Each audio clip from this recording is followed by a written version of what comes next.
I mean, I feel like there have been births that have been quicker than this brand. When is the American Riviera Orchard actually going to come? You know, when they wait in a Chinese zoo for a panda to conceive and give birth, that happens more quickly than American Riviera Orchard. It's wild to me. That's what people are saying after watching Prince Harry and Meghan Markle take another bold swing at the mainstream media.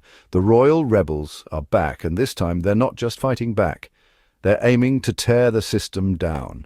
From explosive interviews to powerful docuseries, Harry and Meghan are rewriting the rulebook and shaking up the entire media industry in the process.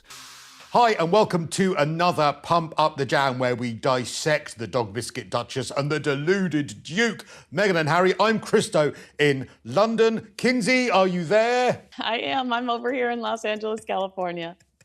I've missed you.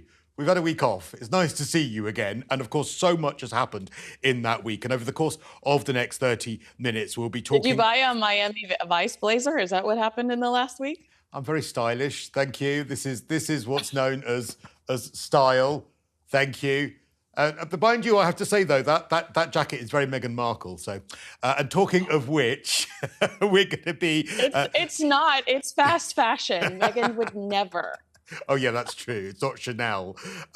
Okay, so we're going to talk about Meghan. She's had a high-powered Hamptons business summit. We'll talk about that. I bet she was wearing Chanel for that. We're going to talk about whether we'll ever see American Riviera Orchard as part of that. We'll talk about Harry claiming that Meghan has too much attention and that he can never bring her back to the UK. Prince Harry's inheritance. Yes, he's got no money, yet there is more money coming along. We'll talk about tabloids on trial and how it is horrific and how they have the audacity to not be ashamed of this crowdfunder for poor Thomas Markle. So we've a lot to dissect. Let's start with this high-powered business meeting, Kinsey, in the Hamptons over Meghan's new brand. So this brand, I mean, I feel like there have been births that have been quicker than this brand. When is the American Riviera Orchard actually going to come? You know, when they wait in a Chinese zoo for a panda to conceive and give birth, that happens more quickly than American Riviera Orchard.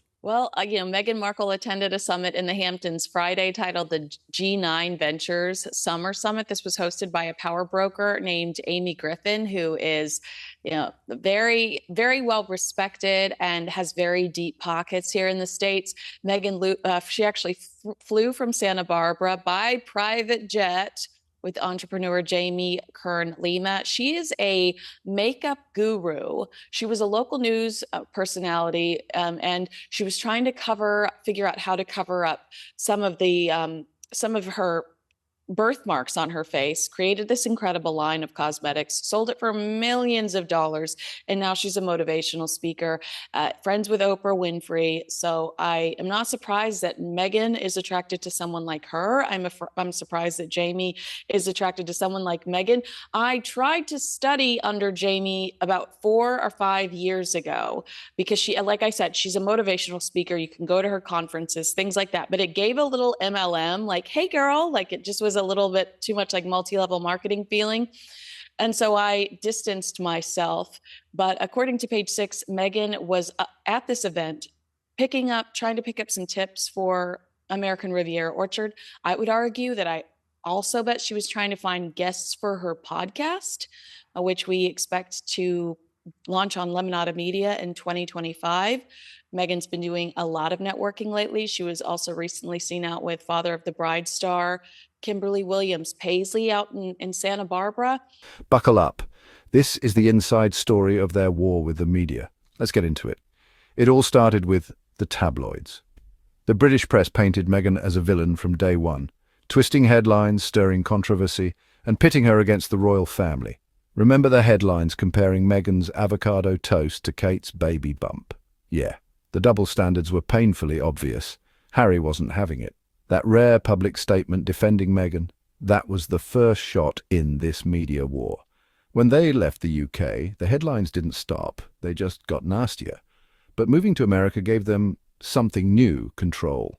And Montecito. So obviously this is picking up steam. She is really trying to put herself out there, trying to make new friends, maybe find some investors, and see what other people can do for her in classic Meghan Markle fashion. However, that networking hasn't actually stretched to any local farmers or manufacturers that might actually create any kind of product. Now, what you have described is Meghan doing the thing that she does best and selling herself The bare as the minimum? product. However, when Yeah. it comes to jam, bread, any kind of, the tea towels, the dog biscuits, no local farmers or manufacturers in the Santa Barbara district have heard hide nor hair of any of these products actually being created or being approached to make any of these products. So I would suggest that if I was thinking of creating products, I would, I don't know, network with people that could create products. What do you think? Well, it certainly sounds like the only thing that is moving forward aggressively is Meghan's new Netflix series, which, according to Page Six, looks gorgeous. This is where she is trying to pull off a Martha Stewart lifestyle type deal.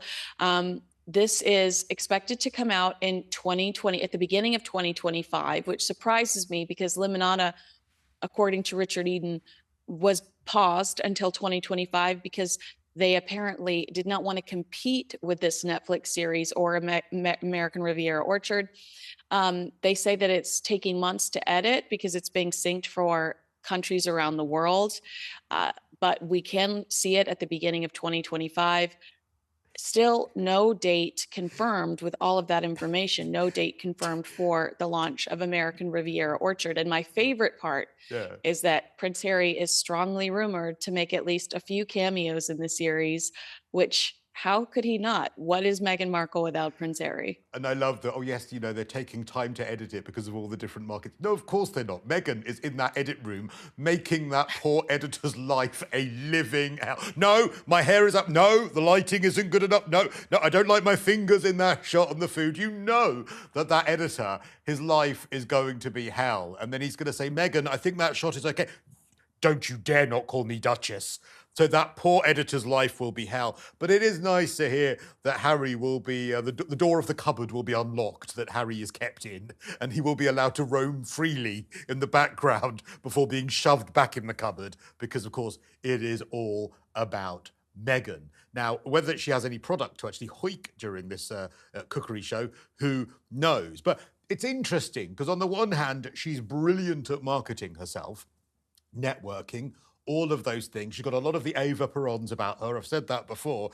Yet weirdly, from signing deals with Netflix and Spotify to launching Archewell, they weren't just escaping the press, they were building their platform, their voice, their narrative, that infamous Oprah interview, a bombshell, a global moment, and a massive middle finger to the establishment. Here's where things really heat up. Harry didn't stop at words. He filed lawsuits against major newspapers, testified in court, and exposed how deep the corruption runs. He's not just talking about clickbait. He's calling out illegal surveillance, racism, and profit-driven narratives that ruin lives. It's a bold move. Prince Harry says, but when she comes to the UK, she gets too much attention. It's terrible for her. It's awful. I could never bring her back to the United Kingdom because she has too much attention. Is there such a thing for too much attention for Meghan Markle? Well, we should probably classify this all within the tabloids on trial conversation, because this is a conversation Prince Harry had with ITV when he spoke of tabloids on trial. And this is all about Prince Harry, his ultimate fight to take down the tabloid media in the UK. At this point, it's a financial issue because it was dealt with criminally a decade ago. And but Prince Harry says that he's kind of, it's David versus Goliath, and I guess him and Hugh Grant are David, but they are taking on the tabloid media for hacking. It's horrible. It shouldn't have happened, but it's not a David versus Goliath, Prince Harry. Not a lot of people have millions of dollars to spend on attorneys to fight about something that happened 10 years ago.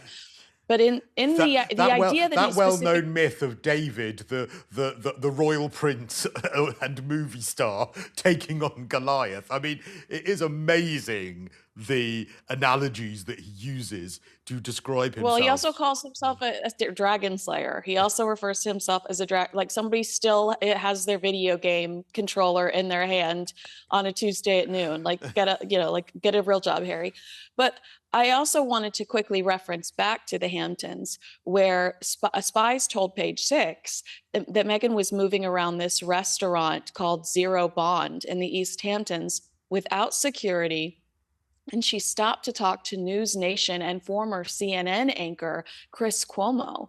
So Harry goes on TV to rip apart the media and say you can't trust the media. And then we've got Meghan in the Hamptons sitting there talking to one of America's most famous media personalities, Chris Cuomo, related brother to Andrew Cuomo, who was the governor of New York, got into a lot of trouble during the pandemic. I mean, Meghan, also Democrats, which I'm leaning towards Meghan endorsing Kamala Harris. But I just think that it's so funny how these two are on such different wavelengths. If the media is evil, why is Meghan Markle stopping at Chris Cuomo's table to have a powwow? And if security is such a problem, if he's so worried that there's something terrible could happen to Meghan, then why is she wandering around without any security whatsoever? They really should try and sink their story. She entered the restaurant by herself. Yeah. She walked up to the host stand by herself. Going head-to-head with the very machine that helped build the royal image. So what's next for the Sussexes? A quiet life, not even close. They're leaning into content creation, unfiltered, authentic storytelling. They're bypassing the tabloids and going straight to the audience. This isn't just about their story, it's about exposing how media shapes reality and reclaiming the power of the narrative. If you're into truth bombs, royal drama, and media takedowns, you're in the right place. Don't forget to hit that subscribe button so you never miss a beat in this ongoing battle. Like there's an entire description about how she was by herself in this restaurant. And Prince Harry's literally telling us that we should be worried about Meghan Markle because, it was Thomas Cook was Googling the Princess of Wales before he attempted to assassinate President Donald Trump. Thomas Cook was not Googling Meghan Markle. Yeah. So that is clearly where the bigger security concern is. But it's interesting because obviously, as you say, there was some criminal behavior. And if there was any hacking going on, that is absolutely unforgivable. We don't know whether there was hacking when it came to his mother, Princess Diana, who, of course, he references during this interview for good measure. But also, he made a really interesting quote about what is in the public interest and what are the public interested in. And that's the line that he's trying to navigate. But for me, the problem I have with this is that this is a prince that has been pictured taking drugs, that has been open about taking loads of drugs, that has acted, in the most horrific way when it comes to nightclubs. Of course, let's not forget the Nazi costume. So it's not like he has not made himself newsworthy when it comes to the tabloids. It's not like he's lived a life where he sort of kept himself to himself within the confines of being a prince. He's actually made himself extremely newsworthy. Then he seems to wonder why he's newsworthy. Yeah. I really loved Zara's tell-all book where she talked about putting cream on her penis. Of course, not everyone's cheering them on. Critics say they're hypocrites, that they left for privacy but keep showing up in the spotlight. But here's the twist. Maybe this isn't about silence. Maybe it's about speaking on their own terms. The question is, can they really change a system this powerful? Or will the machine chew them up and spit them out? It's wild to me how two people, once just faces in a royal fairy tale, are now shaking the foundations of global media. Whether you love them, hate them, or just can't look away, Harry and Meghan's fight is changing everything. Drop a comment below. Is this a revolution or a publicity stunt? Smash that like button, share this with someone who needs to hear it, and of course, subscribe for more no-filter takes on the biggest stories of the moment.